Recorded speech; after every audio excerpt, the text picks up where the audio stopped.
Hello, friends, and welcome to the Exams Made Simple. And we are back again with the Hindu Complete Newspaper Analysis for 5th, 6th, and 7th of July 2023. 5, 6 और 7 जुलाई 2023 का complete the Hindu newspaper analysis देखेंगे। आप लोग बने रहिए। Please do like the video अगर आपको कंटेंट अच्छा लगता है। Do share it among your friends as well. And जो भी एनालिसिस मिस हुआ है मैं उसको आज कंप्लीट कर दूंगा एंड कोशिश करूंगा कि कल से डेली टू डेली आपका सुबह 7 बजे तक एनालिसिस आपको मिल जाए। This is what I will personally strive for. ठीक है ना। आई नो कि कुछ कई बार ऐसे गैप्स हो जाते हैं but they are out of my capability to avoid them and otherwise I would have done that. अगर मैं कर सकता अवॉइड तो मैं बिल्कुल करता। स्टार्ट करेंगे सबसे पहले आज के सवालों के साथ। जैसा कि हम स्टार्ट करते हैं, पहले 3 सवाल। पहला सवाल है, in which one of the following states is Pakhui wild life sanctuary located. ये यूपीएससी का ऑलरेडी पूछा हुआ क्वेश्चन है। आपको बताना है कि पखुई वाइल्ड लाइफ सेंचुरी कहाँ लोकेटेड है। ऑप्शंस आपके सामने हैं स्क्रीन में, आपको बताना है कहाँ पे है। Very easy question, I hope आप सभी इसको कर पाएंगे। The correct answer for this is A, Arunachal Pradesh. A is the correct answer. कितने लोगों का सही था please do tell me.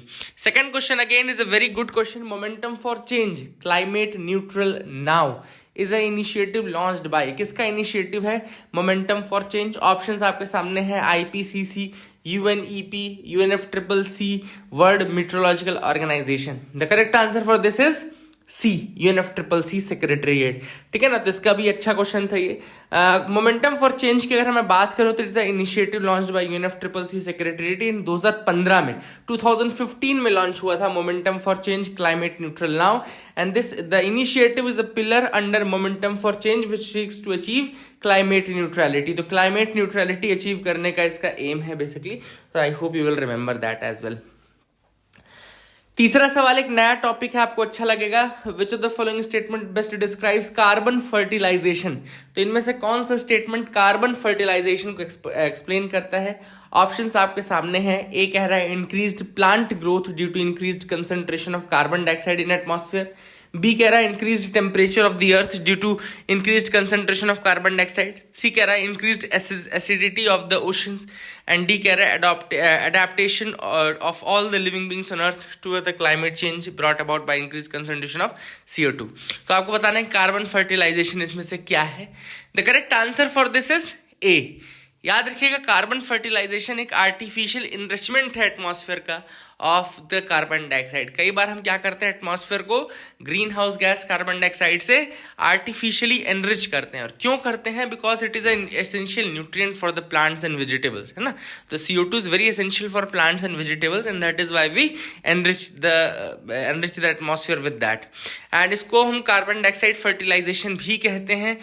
It is use to improve the production levels, है ना। प्रोडक्शन को बढ़ाने का काम करता है ये। तो एक नया टॉपिक तो आपको ये सीखने को मिलेगा, कार्बन फर्टिलाइजेशन क्या है। मोमेंटम फॉर चेंज के बारे में भी आपको पता चला। बाकी एक पखुई तो बहुत आसान सवाल था। आई होप आप सभी से वो बन गया होगा। तो कितने क्वेश्चन आपसे बने 3 में से कमेंट सेक्शन में जरूर बताइएगा। आगे मूव करते हैं, कुछ प्रीलिम्स स्पेसिफिक न्यूज आइटम्स देखते हैं पिछले 2-3 दिनों में। जो पहली न्यूज है वो है ई सरस। ई सरस क्या है देख लेते हैं। तो मिनिस्ट्री ऑफ रूरल डेवलपमेंट ने लॉन्च किया है ई सरस मोबाइल ऐप। याद रखिएगा, मिनिस्ट्री ऑफ रूरल डेवलपमेंट ने लॉन्च किया है e Saras mobile app and this is to market the products made by women of self help groups. तो जो सेल्फ हेल्प ग्रुप्स की महिलाएं हैं वो जो प्रोडक्ट्स बनाती हैं उनको मार्केट में लॉन्च करने के लिए बेसिकली ई सरस लाया गया है। It's a app ministry of rural development ने लॉन्च किया है ई सरस मोबाइल ऐप। क्यों? ताकि मार्केट किया जा सके products made by women of the self help groups. ये एक इनिशिएटिव है दीनदयाल अंत्योदय योजना नेशनल रूरल लाइवलीहुड मिशन के अंतर्गत आता है। It is initiative under the DAYNRLM। याद रखिएगा, मिनिस्ट्री ऑफ रूरल डेवलपमेंट ही है। एम है to collect and organise the authentic handcrafted products from across the country. पूरे कंट्री में हैंडक्राफ्टेड जो प्रोडक्ट्स हैं सेल्फ हेल्प ग्रुप्स की महिलाओं के द्वारा बनाए गए उनको कलेक्ट करना, फिर उसको मार्केट करना ई सरस के माध्यम से। ठीक है ना। तो ऑनलाइन प्लेटफॉर्म है जो कि शोकेस करेगा सेल्फ हेल्प ग्रुप्स के द्वारा बनाए गए प्रोडक्ट्स को। इसमें artisans get remunerated fairly with no middle man, है ना। कोई मिडिल मैन नहीं रहेगा तो मैनिपुलेटेड प्राइस नहीं रहेगा। इसलिए जो भी प्रॉफिट होगा वो महिलाओं को होगा सेल्फ हेल्प ग्रुप्स की। ठीक है ना। Now, through this online portal, the customers get access to 100% authentic handcrafted products emerging straight from the heart of India. ईसरस, इसमें एक चीज और बनाई जाएगी, ईसरस फुलफिलमेंट सेंटर, जिसको मैनेज कौन करेगा? FDRVC। FDRVC क्या है? Foundation for development of rural value chains. याद लिख लीजिए इसको, foundation for development of rural value chains एक नॉट फॉर प्रॉफिट कंपनी है जो कि जॉइंटली कॉन्स्टिट्यूट की गई है ministry of rural development and Tata trust के द्वारा, ठीक है ना। FDRVC क्या है? Foundation for development of rural value chains. ये एक नॉट फॉर प्रॉफिट कंपनी है, जॉइंटली डेवलप की गई है मिनिस्ट्री ऑफ रूरल डेवलपमेंट और टाटा ट्रस्ट के द्वारा, ठीक है ना। याद रखिएगा, this is a very important thing also. तो I hope you got clarity regarding this ईसरस। सेकंड मूव करते हैं cucumber mosaic virus and tomato mosaic virus, ठीक है। तो रिसेंटली आपने देखा होगा टमाटर के और क्यूकुम्बर के बहुत ज़्यादा प्राइसेस भी बढ़ते जा रहे हैं। This is because of the lower production. Demand and supply का रेशियो है, अगर डिमांड ज़्यादा है, सप्लाई कम हो जाएगी तो ऑब्वियसली बात है price rise will be there. अब ये क्यों लोअर प्रोडक्शन हो रहा है? Because of the CMB and TOMB। ये क्या है? Cucumber mosaic virus and tomato mosaic virus, और ये महाराष्ट्र कर्नाटका में बहुत ज़्यादा फैल रहा है, ठीक है। There are 2 plant pathogens basically, इनके सिमिलर नाम है, 2 प्लांट पैथोजेंस हैं एंड दोनों का लेकिन जो फैमिलीज हैं वो डिफरेंट हैं, जो दोनों का जो स्प्रेड का मेथड है वो डिफरेंट है। तो जो टोमेटो मोजाइक वायरस है, it belongs to the Virgaviridae family. याद रखिएगा, विर्गा विरिडे फैमिली, एंड ये टोबैको मोजाइक वायरस से क्लोजली रिलेटेड है, ठीक है ना। इसमें आपका जो TOMB जो है ये होस्ट करता है tomato, tobacco, paper and certain ornamental plants. CMB वहीं पर हम बात करें, जो क्यूकुम्बर मोजाइक वायरस है, ये बहुत ज़्यादा लार्ज पूल ऑफ होस्ट्स में आता है, जैसे क्यूकुम्बर, मेलन हो गया, egg plant, tomato, carrot, lettuce, celery, cucurbits, है ना, इन सब में आता है, ठीक है ना। याद रखिएगा, CMB was identified in cucumber in 1934 which gave the virus it's name. CMB जो आइडेंटिफाई हुआ था वो 1934 में आइडेंटिफाई हुआ था। टोमेटो मोजाइक वायरस का स्प्रेड होने का तरीका अगर मैं आपको बताऊं तो it is spread through the infected seeds, saplings, agricultural tools, है ना। तो यहाँ इनके थ्रू ये ज़्यादा स्प्रेड होता है, seed, saplings, agricultural tools etcetera, इनके द्वारा होता है। एंड जो CMB है, जो क्यूकुम्बर मोजाइक वायरस है, ये एफिड्स, APHIDS, देखो लिखा हुआ है, एफिड्स के द्वारा स्प्रेड होता है। एफिड्स क्या है? They are sap suckling insects, लिख लीजिएगा, aphids are the sap suckling insects, है ना। एंड CMV जो है cucumber mosaic virus, it can also spread to human touch, है ना। ये ह्यूमन टच से भी स्प्रेड हो सकता है। तो all this things are very important. I hope you got clarity regarding this TOMB and CMV। अगला टॉपिक है खजान्स ऑफ गोवा। याद रखिएगा, खजान्स ऑफ गोवा क्या है? तो नेशनल ग्रीन ट्रिब्यूनल ने डिसमिस कर दी recently the proceedings for carrying out illegal construction and illegal filling of eco sensitive low lying khazan land. तो खजान लैंड्स बेसिकली जो है वो कोस्टल वेटलैंड्स हैं जो कि गोवा में पाए जाते हैं। तो गोवा के जो कोस्टल वेटलैंड्स एक तरीके से कहना चाहिए, दे आर द खजान्स, है ना। And they generally low lying and close to mangrove fringed estuary reclaimed by salinity control structures can be called as khazan land. Khazan land क्या होते हैं? They are any low lying land, है ना, which are close to mangrove fringed estuary which is reclaimed by salinity control. तो salinity control करके उसको land को reclaim किया गया होता है ना। लो लाइंग होते हैं ये मैनग्रूव फ्रिंज्ड एस्चुअरी में, एंड इन्हीं को खजान लैंड कहा जाता है। Khazans are reclaimed lands from the river और the sea and they are coastal wetlands. Khazans in Goa are coastal wetlands. तो आप लिख सकते हैं एक तरीके से, they are actually coastal wetlands. Reclaimed lands होते हैं जो कि सी या रिवर से रिक्लेम किए जाते हैं, ठीक है ना। अब रिक्लेम कैसे करोगे सी या रिवर से? उसकी सैलिनिटी को कम करके, वहां से पानी हटा करके, है ना। तो all this things are the method. I hope you got clarity. अगला टॉपिक है नासा पार्कर सोलर प्रोब। तो रिसेंटली नासा का पार्कर सोलर प्रोब ने कंप्लीट किया 16th close approach to the sun. तो 16वीं close approach to the sun को complete किया नासा ने, नासा के पार्कर सोलर प्रोब ने। पार्कर सोलर प्रोब का एम है to unlock the mysteries of the sun corona and solar wind. तो सन के कोरोना और सोलार विंड को स्टडी करने के लिए पार्कर सोलर प्रोब है। It is a part of living with star programme of NASA. NASA का एक प्रोग्राम है लिविंग विद स्टार, उसका पार्ट है ये।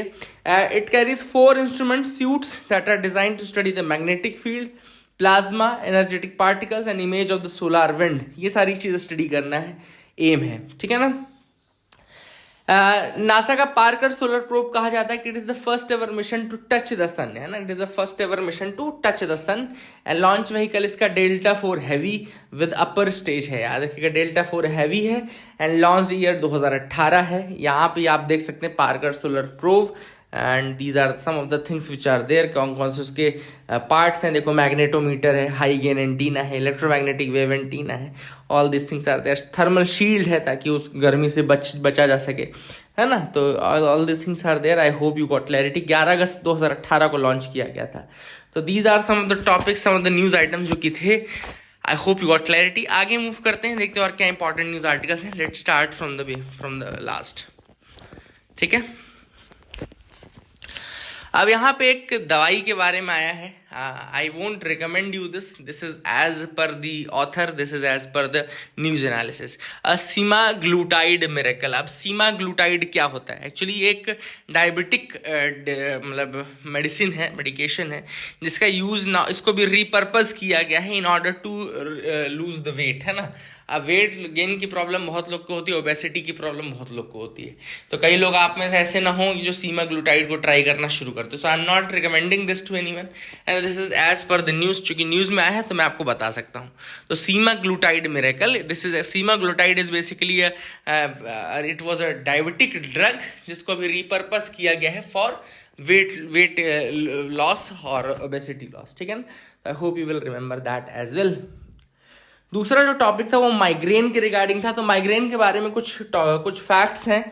WHO ने अपनी एक मतलब एक इसकी रिपोर्ट निकलती है, atlas of the headache disorders and resources in the world, 2011 में पॉइंट आउट किया था that headache is felt at some time by nearly everybody and almost half of the world's adult at any one time have recent personal experience of one or more headache disorders. तो मतलब ऐसा कोई नहीं बचता जो कि headache disorder से ना हो। And at any time almost half of the world's adult in any one time have personal experience of headache disorders, ठीक है ना। एंड एक इसके अलावा global burden of disease study ने कहा है that migraine is the second most prevalent neurological disorder. Migraine is the second most prevalent neurological disorder worldwide and is responsible for more disability than all other neurological disorders combined. तो आप देख सकते हैं कि migraine का, headaches का कितना बड़ा वो है। Global burden of disease study ने कहा है कि migraine is the second most prevalent neurological disorder worldwide and is responsible for more disability than all other neurological disorders combined. इसके अलावा आप देखेंगे migraine remains second among the world's causes for disability and first among the young women. Young women के case में तो first है ये disability cause करने का, ठीक है, न्यूरोलॉजिकल डिसऑर्डर्स में। And global burden of disease का मैंने ऑलरेडी आपको फैक्ट बता दिया है।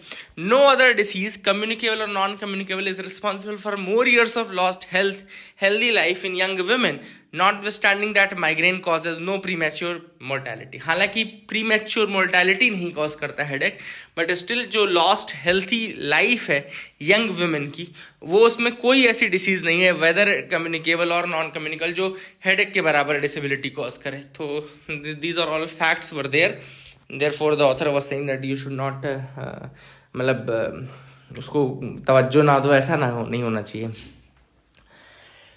Finance minister pushes for reforms to spur FDI. तो आप सबको पता है कि लास्ट ईयर जो हमारा एफडीआई है स्लिड अलॉट, है ना। ग्रॉस एफडीआई जो था वो स्लिड किया 16% last year from the record high of $84.8 billion in financial year 22, है ना। एंड नेट इनफ्लोज जो थे वो फेल हुए, शार्पर हुए 27.4%। तो थोड़ा सा हमारा कुल मिला करके आप समझे कि ग्रॉस एफडीआई जो है वो कम हुआ, 16% के आसपास हुआ। पहली चीज आपको समझना है कि इकोनॉमिक ट्रेंड होता है, ऐसी चीजें इकोनॉमिक ट्रेंड्स में आती हैं। तो आप लिख सकते हैं जैसे कि हमारा अभी लास्ट ईयर एफडीआई थोड़ा कम हुआ है ना, इसके पहले रिकॉर्ड हमारा था। अब ये जो कम हुआ है तो क्या ये केवल इंडिया में हुआ है? नहीं, this has not just happened in India, this is the overall phenomena. पूरे इमर्जिंग मार्केट में ही यही हाल था, है ना। तो आप लिख सकते हैं कि जो एफडीआई इनफ्लोज थे to the in the emerging economies वो 36% डिक्लाइन किए हैं, ठीक है ना। India needs to watch FDI data closely and continue to take measures to facilitate FDI inflows. हम वैसे भी मेजर लेते रहते हैं FDI को बढ़ाने के लिए, जैसे कि कई सेक्टर्स में हमने 100% ऑटोमेटिक रूट से कर दिया FDI, है ना. That is one of the methods. इसके अलावा last mile infrastructural issues, labour availability and measure to facilitate large capacity creation will be needed. क्या किया जा सकता है और एफडीआई को बढ़ाने के लिए? एक तो जो इंफ्रास्ट्रक्चरल इश्यूज हैं उनको दूर कर दें. अगर हम इंफ्रास्ट्रक्चरल इश्यूज को दूर करें, देन लेबर अवेलेबिलिटी, लेबर की अवेलेबिलिटी. देखो लेबर जब तक अवेलेबल नहीं रहेगा, cheap and readily available labour, तब तक एफडीआई नहीं बढ़ेगा, है ना. एफडीआई बढ़ेगा कैसे? जब आपके पास cheap and readily available labour रहेगा. तो वो चीज हमको करने की जरूरत है. इसके अलावा यहाँ पे ऑथर ने एक और चीज, capacity creation, facility of the capacity creation. मतलब जितना भी कैपेसिटी बिल्डिंग करना है उतना आपको लेवरेज देना पड़ेगा, तभी आपका एफडीआई बढ़ेगा, है ना. एफडीआई वैसे भी आप सबको पता है कि एफडीआई में 10% से ज्यादा इन्वेस्टमेंट होता है, और एफडीआई जब आता है तो आपके पास टेक्नोलॉजी भी आती है. मतलब कि कंपनी आपके यहाँ रुकना चाहती है, कंपनी आपके यहाँ कुछ बनाना चाहती है, कुछ प्रोड्यूस करना चाहती है, टेक्नोलॉजी लेकर के आ रही है, तो ये सारी चीजें तो आपको देनी ही पड़ेंगी ना. अब एक जो इशू आ रहा है वो ये आ रहा है कि फ्रेंड शोरिंग ऑफ एफडीआई. अब होता क्या है फ्रेंड शोरिंग का मतलब? मैंने आपको पहले ही बताया था कि आप उन कंट्रीज में जाकर के इन्वेस्ट करते हो जहां से आपके जो स्ट्रेटेजिक संबंध हैं वो अच्छे हैं और जहां पे स्टेबिलिटी रहने की ज्यादा संभावना है ना. तो यहाँ पे फ्रेंड शोरिंग ऑफ एफडीआई जो हो रही है, तो कई इन्वेस्टमेंट ऐसी कंट्रीज में अलाइन कर रहे हैं जहां पे उनको लग रहा है कि ये ज्यादा फ्रेजाइल नहीं है और ज्यादा स्टेबल है, तो ऐसी कंट्रीज में वो जा रहे हैं और जहां से उनके रिलेशन भी अच्छे हैं. तो फ्रेंड शोरिंग के कारण काफी ज्यादा फ्रेगमेंटेशन ऑफ एफडीआई हो रहा है. ये लिख लीजिएगा आप लोग, क्योंकि आप मेंस आंसर राइटिंग में भी कोट कर सकते हैं और प्रीलिम्स में अगर क्वेश्चन आता है तो वहां के लिए भी आप तैयार रहेंगे कि फ्रेंड शोरिंग जो है एफडीआई की, उस कारण से जो इन्वेस्टमेंट है वो ऐसी कंट्रीज में हो रहे हैं जो जियो पोलिटिकली अलाइंड है. इस कारण से फ्रैगमेंटेशन ऑफ एफडीआई इन्फ्लोज हो रहा है. फ्रैगमेंटेशन मतलब थोड़ा थोड़ा बढ़ता जा रहा है ना, ऑब्वियसली बात है, दैट विल हैपन. तो ये this is another reason for that. अब ऑथर ने एक और चीज बताई जो इंडिया के लिए सही नहीं है, वो है एक्सपोर्ट्स घटने का हमारा फ्यूचर. अब वो क्यों घटेगा एक्सपोर्ट हमारा? Because of the carbon border management adjustment mechanism, CBAM जो है, कार्बन बॉर्डर एडजस्टमेंट मैकेनिज्म. अब ये क्या है? ये आप सबको पता है कि यूरोपियन यूनियन ने कहा है कि वो ऐसे प्रोडक्ट्स जिनमें कार्बन डाइऑक्साइड ज्यादा निकला है उनका इंपोर्ट बंद कर देंगे. और इंडिया की तरफ से जो स्टील जाता है, ये देखो दूसरी न्यूज आई भी है, मैं यहाँ पे दिखाऊंगा आपको. There is a news properly for that. India expects EU carbon tax to hit exports of steel and iron. तो जो स्टील और आयरन है वो हमारा जरूर घटेगा. क्यों? क्योंकि यूरोपियन यूनियन ने कहा है कि हम ये कार्बन टैक्स लगाएंगे, है ना. एंड देखो इसलिए लिखा है कि India's exports are likely to be hit by the European Union's 20 to 35% tariff on high carbon goods. तो यूरोपियन यूनियन ने कहा है कि जो हाई कार्बन गुड्स हैं जैसे कि स्टील हो गया, आयरन ओर हो गया, सीमेंट हो गया, यहाँ पे वो 20 से 35% तक का टैरिफ लगाएंगे. ऑब्वियस बात है, इस कारण से हमारा जो मतलब एक्सपोर्ट है वो घटेगा टू द यूरोपियन यूनियन, क्योंकि हम भैया 35% क्यों टैरिफ देंगे. अब मेटा जो फेसबुक की कंपनी है मार्क जुकरबर्ग की, उसने लॉन्च किया है ट्विटर का एक कॉम्पिटिटर, जिसको नाम दिया है threads. Now the name has been given Threads. This is a competitor of Twitter. Meta has unveiled an app called Threads, and this will be rival to the Twitter. And obviously बात है, आप लोगों ने account बनाया होगा, देखा होगा, हमने भी आज बना दिया है, तो आप लोग वहाँ पे देख सकते हैं. एंड ये एक रियल टाइम आप बिल्कुल एक तरह से टेक्स्ट वाला, जैसे इंस्टाग्राम है ना, इंस्टाग्राम के साथ उसका इंटीग्रेशन. तो इंस्टाग्राम फोटोज वीडियोस के लिए, ये टेक्स्ट के लिए है मेजरली, है ना. Threads is basically for the text part. तो I hope you will remember that. अगला टॉपिक है चंद्रयान 3 लॉन्च ऑन जुलाई 14. तो यहाँ पे चंद्रयान 3 जो है वो लॉन्च किया जाएगा जुलाई 14 को. लूनार लैंडिंग अटेम्प्ट होगी 23 या 24 अगस्त को, ठीक है ना. तो that is the thing which is important. And landing जो होगी वो सनराइज ऑन द मून के ऊपर बेस्ड होगी, कि जब सनराइज होगा मून पे उसके बेसिस पे लैंडिंग की जाएगी. क्योंकि ऑब्वियस बात है सनराइज नहीं होगा तो फिर वो जो सोलार से चार्ज होने वाला पैनल है वो कैसे काम करेगा, ठीक है ना. तो this is basically based upon that. India ने कहा है कि चंद्रयान 3 लॉन्च किया जाएगा जुलाई 14 को 2:35 PM दोपहर में किया जाएगा from Satish Dhawan space centre Sriharikota. And ये जो लॉन्चिंग की जाएगी चंद्रयान 3 की, ये किस पे की जाएगी, तो let me show you that also. यहाँ ये लॉन्च किया जाएगा LVM-3 यानी कि लॉन्च व्हीकल मार्क 3, ठीक है ना, लॉन्च व्हीकल मार्क 3 के उससे किया जाएगा, लॉन्चिंग होगी। And the mission has indigenous lander module, a propulsion module and a rover. तो क्या क्या है इसमें, एक तो इंडिजिनस लैंडर मॉड्यूल है जो लैंडिंग करेंगे, इसके अलावा प्रोपल्शन मॉड्यूल है, and there is a rover जो कि यहाँ पे वॉक करेगा, रोबोट जैसा होता है जो कि पूरा लूनार उस पे सरफेस पे चलेगा। And this is very important and this is very ground breaking as well, है ना। And this is all indigenous technology ISRO ने बनाया है पूरा, and I hope this becomes a great success and it brings laurels to the country, to the ISRO, everyone, है ना। I hope you got clarity regarding that. आगे देखते हैं, supreme court ask NGO to move center against issues of सरपंचपतिज्म in politics। अब ये क्या है, ये पंचायत शो आपने देखा होगा जिसमें प्रधानपति आपको देखने को मिलेंगे, है ना, उसी तरीके से सरपंच पति और ये सब इश्यूज भी आ रहे हैं आजकल। मतलब कि जैसे रिजर्वेशन तो दिया गया है विमेन को 33% के, भैया मिनिमम 33% जो 72nd 73rd अमेंडमेंट एक्ट है उसमें दिया गया है विमेन को, लेकिन अभी भी जो विमेन है उनके मतलब एक पीछे एक कहीं ना कहीं मेल डोमिनेटेड सोसाइटी जो है वो उनको करने नहीं देती है रूल पूरी तरीके से। और इसीलिए जो विमेन के जो पति रहते हैं, कई बार देवर रहते हैं, कहीं कुछ और रहते हैं, they are all basically trying to govern the local administration as per them, है ना। तो this is what is happening in the villages, block, district level, all these things are happening। and इसीलिए जो ये सरपंचपतिज्म या इसका टर्म दिया गया है, इसके लिए कोर्ट ने कहा है कि भैया गवर्नमेंट इसके लिए रूल बनाए, कोर्ट इसके लिए डायरेक्ट नहीं करता बैठेगा, है ना। This has to be done by the government, not from the court point of view. अगला जो टॉपिक है वो है हाई सीज ट्रीटी एंड इसके प्रोविजंस। तो जून 19 का दिन याद रखेगा, यूएन ने अडॉप्ट किया था marine biodiversity of areas beyond national jurisdiction. तो किसी भी कंट्री के नेशनल ज्यूरिसडिक्शन से बाहर का जो ओशियन है वो हाई सी कहलाता है, ठीक है ना। लगभग 2/3 जो है वर्ल्ड में वो हाई सी ही है, ये भी आपको पता होगा। एंड यूएन ने अडॉप्ट किया 19 जून को BBNJ ट्रीटी। BBNJ क्या बोलते हैं, marine biodiversity of areas beyond national jurisdiction और हाई सीज ट्रीटी।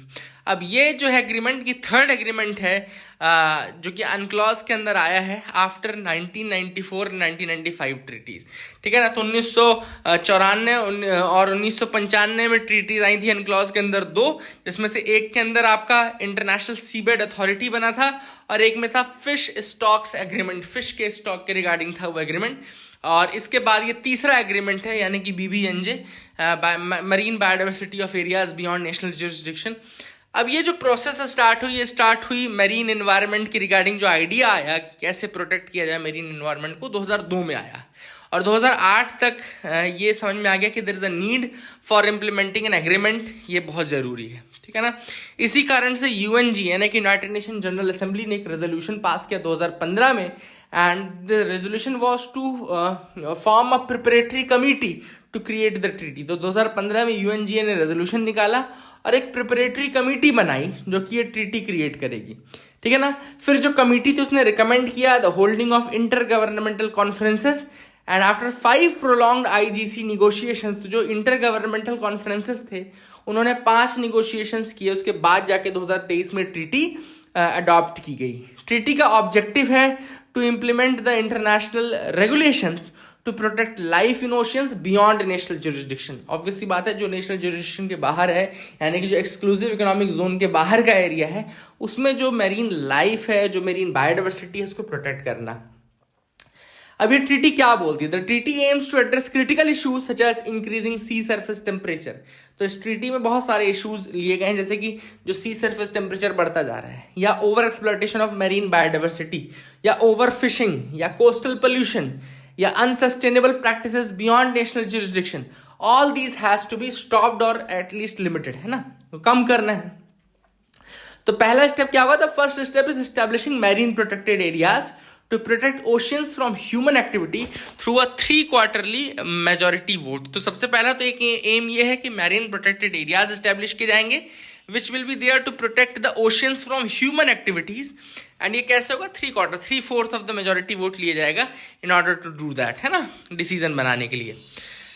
इसके अलावा दूसरा जो है इन्होंने लिया है वो है fair sharing of the benefits. जो बेनिफिट्स आते हैं ओरिजिनेट होते हैं फ्रॉम द हाई सीज, उनकी फेयर शेयरिंग होनी चाहिए, मतलब कि सबको एक्सेस टू इक्वल एंड मतलब fair share of the benefits should be there, सबको उसका फायदा मिलना चाहिए, किसी एक का नहीं है। इसके लिए क्लियर हाउस मैकेनिज्म बनाने की ज़रूरत है एंड ये मैकेनिज्म बनाने के बाद जो जेनेटिक जो मेरीन रिसोर्सेज है उनका प्रॉपर शेयरिंग किया जा सकेगा, ठीक है ना।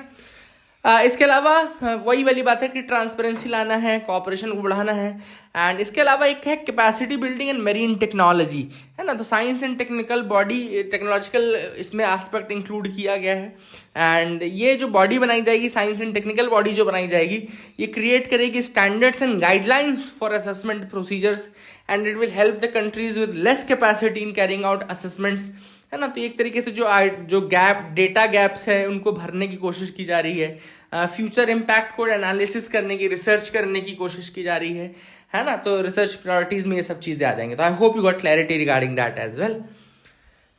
आगे देखते हैं, should internet shutdowns be used to maintain public order. अब ये क्वेश्चन आ गया था। देखो इसमें जो आर्टिकल है उसमें बहुत सारे पॉइंट है वैसे तो, लेकिन मैं आपको जो सबसे अच्छा पॉइंट है वो बता दूं। ऑथर ने कहा है देखो, एक तो पहली चीज की freedom of speech and expression unlimited नहीं है ना। कई लोग जो कहते हैं कि भैया इंटरनेट जाने से हमारा freedom of speech and expression चला जाता है, ठीक है, बिल्कुल बात सही है, जाता है वो, लेकिन सबसे पहले हमको ये भी समझना है कि जो freedom of speech and expression है वो अनलिमिटेड नहीं है, वो एब्सोल्यूट नहीं है।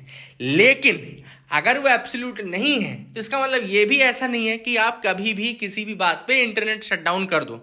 वेस्ट बंगाल ने, राजस्थान ने परीक्षा में नकल हुई तो वहां पे इंटरनेट बंद कर दिया। ये ऑथर ने कहा है कि ये गलत है। The internet shutdown is a very extreme step and ये तभी उठाना है जब मतलब इसकी वाकई नीड हो, जब वायलेंस हो सकता हो, जब इससे बहुत सारा जेनोसाइड हो सकता हो, ऐसे केसेस में आप इसको हटाएं, not for petty reasons. This is what has been said by the author. और वही उसने कहा कि इंडिया में बहुत ज्यादा ये इंटरनेट शटडाउन हो रहे हैं। This is what is happening a lot in India, है ना। हाँ, आपको अगर जहां पे भी इंटरनेट शटडाउन इंपॉर्टेंट है, जैसे कम्युनल टेंशन हैं या सिविल वॉर हो सकता है या अनरेस्ट हो सकता है, वहां पे आप करो and they need to be proportionate as well, है ना। जो प्रोपोर्शनैलिटी का टेस्ट है वो इंटरनेट शटडाउन पे भी लागू होता है। कभी भी ऐसा नहीं होना चाहिए कि आपको सुई की काम जरूरत है और आप तलवार लेकर के आ जाए, है ना। इसके अलावा सुप्रीम कोर्ट ने भी कुछ डिसीजंस दिए थे, जैसे कि अनुराधा भसीन का केस है और फहीमा शिरीन का केस है।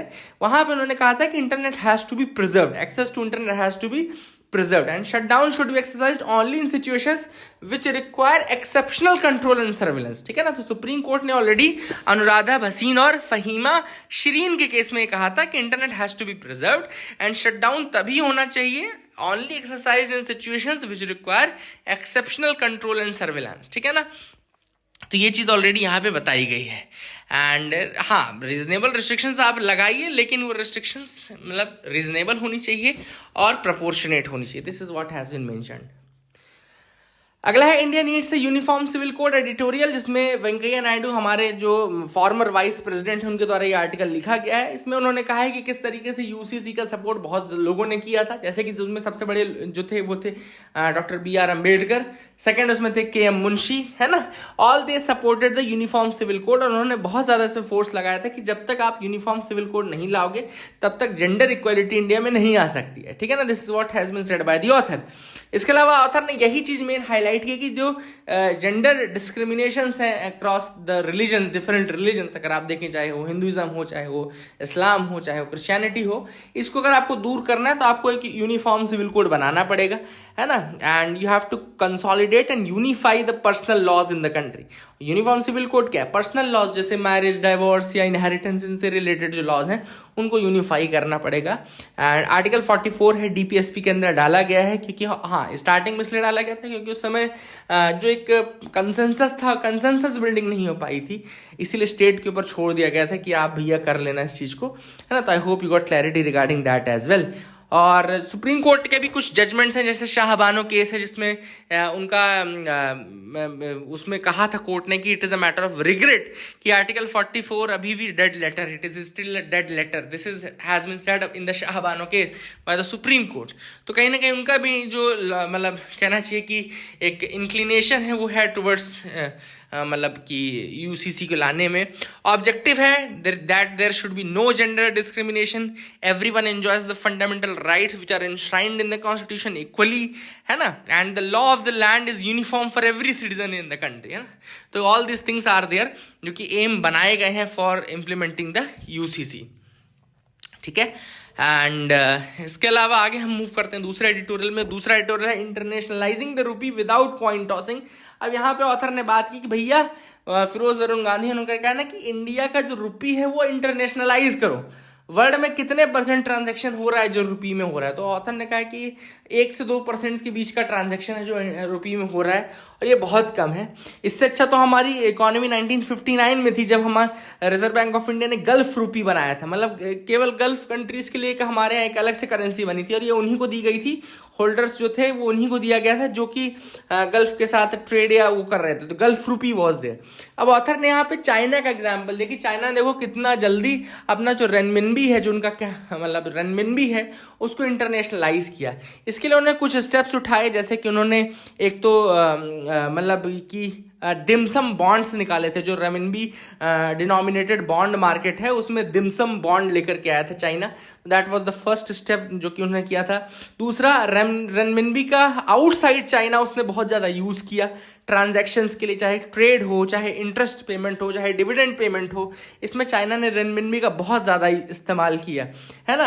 एंड इसके अलावा 2009 में चाइना ने साइन किया था करेंसी स्वैप एग्रीमेंट बहुत सारी कंट्रीज़ के साथ, है ना, चाहे वो ब्राज़ील हो, यूनाइटेड किंगडम हो या उज़्बेकिस्तान हो, है ना। इसके अलावा soon it allowed central banks, offshore clearing banks and offshore participating banks to invest access renminbi in debt securities. तो एक्सेस रेनमिनबी को डेट सिक्योरिटी में इन्वेस्ट करवाना।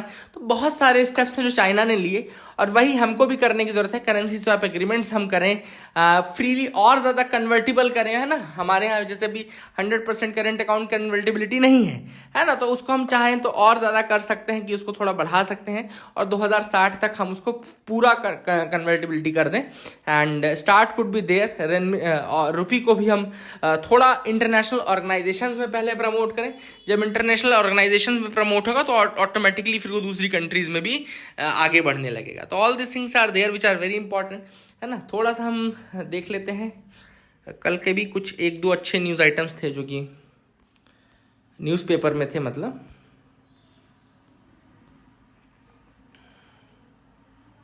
A new smart bandage raises the bar for treating the chronic wounds। तो यहाँ पे एक लिखा गया है, अभी रिसेंटली एक स्मार्ट बैंडेज आया, ठीक है ना, स्मार्ट बैंडेज लाया गया है, एंड दैट विल बी, यह देखो लिखा है, in March 2023 a study was published in Science Advance that offered to help accelerate healing in such cases using a wearable, wireless, mechanically flexible smart bandage as big as a finger. And this device, according to researchers, can deliver drugs while monitoring the healing status and transmitting data to the smartphone। Smart bandage आप समझ गए क्या हो गया।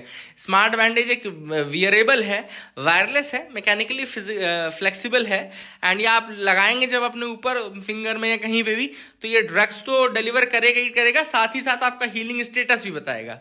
तो smart bandage क्या है? तो chronic non healing wounds affect tens of millions of people around the world, ये आपको पता ही है। और इसी कारण से ये स्मार्ट बैंडेज बनाया गया, जिसमें कि आप जिसको डिवाइस को वियर कर लो, है ना, and it is assembled on a soft stretchable polymer that helps the bandage maintain contact with the skin, है ना। एंड इसमें बायो इलेक्ट्रॉनिक सिस्टम है, जिसमें बायो सेंसर्स लगे हुए हैं जो कि बायो मार्कर्स को मॉनिटर करते हैं, वुंड्स को हील की प्रोसेस को समझते हैं और डेटा कलेक्ट करते हैं, फिर उसको पास करते हैं एक सर्किट बोर्ड के थ्रू एंड रिले करते हैं वायरलेसली टू अ स्मार्टफोन। तो ये स्मार्ट बैंडेज हो गया आपका। I hope you will remember that as well. इसको थोड़ा दिमाग में रखना आपने, है ना, स्मार्ट बैंडेज को। आगे देख लेते हैं और क्या इंपॉर्टेंट न्यूज़ आर्टिकल्स हैं जिनके बारे में हमको डिस्कस करना है।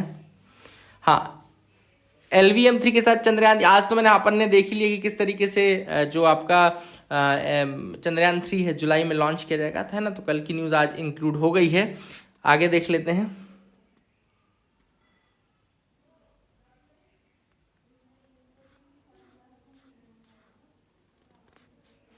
हाँ, cabinet now gives nod to data protection bill. तो कैबिनेट ने नॉड दे दिया है। The union cabinet has cleared the data digital personal data protection bill, है ना, तो याद रखिएगा डिजिटल डेटा प्रोटेक्शन बिल को नॉड दे दिया गया है। And along with the data protection bill, the union government may also table the Indian telecommunication bill। अब ये भी आने वाला है।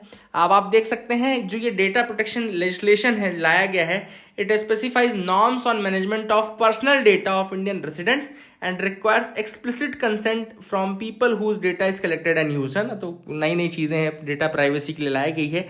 हाँ, सारी चीज़ें अभी नहीं लाई गई हैं, सारी चीज़ें अभी इसमें हालांकि नहीं लिखी हैं कि क्या क्या है, इसलिए हम जब वो वैसा आर्टिकल आएगा तो मैं आपको बता दूंगा। लेकिन इसमें एक EU का जरूर मेंशन्ड है, जो EU में डेटा प्रोटेक्शन है उसके लिए GDPR याद रखेगा। EU में, यूरोपियन यूनियन में GDPR general data protection regulation याद रखेगा, है ना, तो ये आप याद रखेंगे। तो GDPR से कितना मैच कर रहा है कितना नहीं मैच कर रहा है वो जरूर एक पॉइंट ऑफ थॉट रहेगा, क्योंकि ऑब्वियस सी बात है जो GDPR है उसको बेंचमार्क माना जाता है वर्ल्ड में।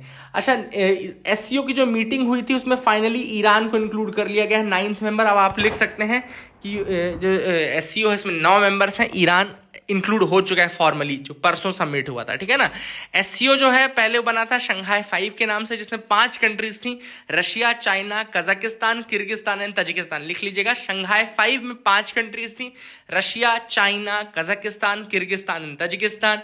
इसके बाद उज्बेकिस्तान इंक्लूड हुआ।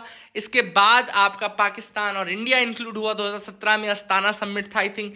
इसके बाद फाइनली आपका ईरान इंक्लूड हुआ है। एंड इसका ज़रूर आप याद रखिएगा, ठीक है ना। एंड SCO का मेंबरशिप ईरान को जो मिला है उससे थोड़ा सा उनकी इमेज एक और टार्निश होगी कि वो एंटी वेस्ट दिखेंगे, अमेरिका के अगेंस्ट दिखेंगे। वैसे भी चाइना जो ईरान है अमेरिका से उसकी लड़ाई चलती रहती है, और अब SCO में इसको फॉर्मली जो इंडक्शन है तो वो एक तरीके से ये भी दिखेगा कि जो मतलब एंटी वेस्ट टाइप का इमेज बनेगा, ठीक है। गोल्स क्या है SCO के, तो देखो लिखा है strengthening mutual trust and neighbourliness among the members and member states, ठीक है। पहला गोल तो ये हो गया कि भैया म्यूचुअल ट्रस्ट और नेबरलीनेस बढ़े। Then promoting their effective cooperation in politics, trade, economy, research, technology and culture, making joint efforts to maintain and ensure peace, security, stability in the region, है ना, तो ये भी एक दूसरा ऑब्जेक्टिव है इनका। एंड तीसरा है moving towards establishing of a democratic, fair and rational new international politics and economic order. तो पता नहीं कौन सा नया ऑर्डर बनाने वाले हैं। रशिया एक तरफ अटैक कर रहा है, चाइना एक तरफ दूसरी कंट्रीज को जीने नहीं दे रहा, तो all this things are happening, but yes they are saying that we want mutual peace, ये वो ये सारी चीजें, है ना। ज़ैपोरिज़िया न्यूक्लियर पावर प्लांट आपको पता है, ठीक है। एक रिपोर्ट है बेलोना रिपोर्ट, याद रखिएगा, right down this Bellona report, Zaporizhzhia वाली। उसमें the Bellona report evaluated the risk of different types of accidents at the nuclear power plant, ठीक है ना, and based on the types of damages sustain. तो ये आप लिख लीजिएगा कि बेलोना रिपोर्ट, अगर आपसे कहीं पूछता है कि बेलोना रिपोर्ट क्या है तो कम से कम बता सकते हैं कि भैया न्यूक्लियर पावर प्लांट में जो डैमेजेस होते हैं उसको एनालाइज किया था, उसको स्टडी किया था, ठीक है ना। तो I hope you got clarity regarding that as well, इसको याद रखिएगा, ठीक है। All this things are important, जो भी इंपॉर्टेंट है मैं आपको बताता जा रहा हूँ, है ना। और इंडिया ने SAFF जो फुटबॉल का था वो जीत लिया है फाइनल में। आई थिंक उन्होंने कुवैत को हराया। That was a very good match to watch, penalty shoot out तक पूरा गया था मैच, है ना। तो all this things are happened in between. I hope you got clarity, I hope आपको अच्छा लगा होगा, आपको समझ में आया होगा। That is it for the day. Keep loving us, keep sharing us, thank you and have a nice day.